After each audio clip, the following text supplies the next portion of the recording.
ખાસ કરીને જેતપુર તાલુકાની અંદર એક ગોડાઉનની અંદર 3 દિવસ પહેલા મગફળીની ચોરી થઈ છે. CWCના ગોડાઉન છે, સેન્ટ્રલ વેરહાઉસ કોર્પોરેશનના, એ નાફેડે ભાડા ઉપર રાખ્યા છે. આ ટોટલ જણસીની જવાબદારી CWCની હોય છે. એના એ રીતના એગ્રીમેન્ટના કરાર કરવામાં આવે છે. કોઈ પણ જાતનું નુકસાન થાય, ચોરી થાય કે આગ લાગે, કોઈ પણ બાબતની થાય તો એની 100% જવાબદારી CWCની હોય છે.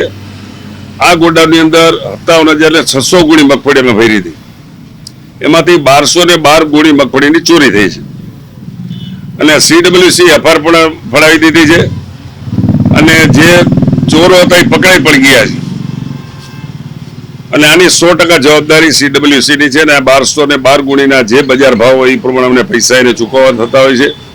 જે હમણાં આપણે આગની વાત કરી, થાનની અંદર પણ CWCના ગોડાઉનમાં આગ લાગી હતી ત્યારે અમારે મગફળીમાં જે નુકસાન થયું હતું 606 કરોડનો ક્લેમ એ અમારો પાસ પણ થઈ ગયો છે. આ 100% સેન્ટ્રલ વેરહાઉસ કોર્પોરેશનની છે. તો આમાં અમારે નાફેડે નુકસાન નથી, પણ જે કાંઈ બનાવ બન્યો છે એ યોગ્ય નથી અને અમે પણ લેટર લખીને CWCને કાલે જ મોકલી આપ્યો છે અને આ જે ચોરી થઈ છે એની તપાસ પૂર્ણ થાય અને જે એની અંદર કામ કરતા કર્મચારીઓએ ચોરી કરી છે તો એની પાછળ મોટા માથા કોણ છે એની પૂર્ણ તપાસ થાય અને ભવિષ્ય આવો બનાવ ન બને એના માટે CWC પણ જાગૃત રહેશે અને નાફેડ પર પોતાની જાગૃતતા દાખવશે. Thank you.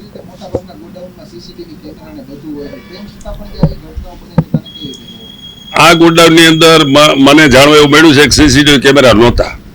તો CWCની આ ગંભીર એક ક્ષતિ કહેવાય એટલા માટે કે જ્યારે આવો કિંમતી માલ આટલો બધો ભર્યો હોય ત્યારે એને CCTV કેમેરાની વ્યવસ્થા પણ રાખવી જોઈએ અને અવારનવાર એનું ચેકિંગ થવું જોઈએ. આ તો 2 દિવસ પહેલા અમારો સ્ટોક ગણવા માટે અમુક દિવસોમાં અમે જતા હોય છે ત્યારે એમાંથી 1212 ગુણી ઓછી પડી એટલે તરત અમે CWCને જાણ કરી, એટલે તરત જ તપાસ કરી અને FR ફોડી અને ચોર પણ પકડાઈ ગયા છે.